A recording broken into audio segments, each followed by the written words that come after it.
In this tutorial, we will demonstrate how to set up protein-protein docking with restraints using the LightDock module in AstraBioSuite. As an example, we will use two amyloid beta, A-beta peptide structures saved as individual PDB files with different chain identifiers. To begin, load both protein structures into the AstraBioSuite viewer. Before proceeding with docking, it is important to prepare the structures to avoid errors during LightDock processing. Navigate to the Fix Protein tab and perform structure correction for each protein to resolve any missing atoms, side chains, or structural inconsistencies. Once both proteins are fixed, save the corrected structures to your working directory. Next, open the Protein-Protein Docking module from Tools, right arrow Protein-Protein Docking, and load the two structures by assigning one as the receptor and the other as the ligand. In this example, chain A will be used as the receptor and chain B as the ligand. After loading the structures,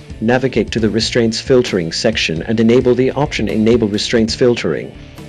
At this stage, you can either upload a predefined restraint file or generate restraints manually by specifying interacting residues. To define restraints manually, enter the correct chain ID for both the receptor and the ligand, and provide the residue ranges corresponding to the expected interaction interface. These inputs will generate a restraint file that guides the docking process toward biologically relevant binding regions. Once the restraints are defined, initiate the docking process. LightDock will then perform protein-protein docking while incorporating the specified restraints to improve prediction accuracy. This concludes the tutorial on setting up protein-protein docking with restraints using AstraBioSuite.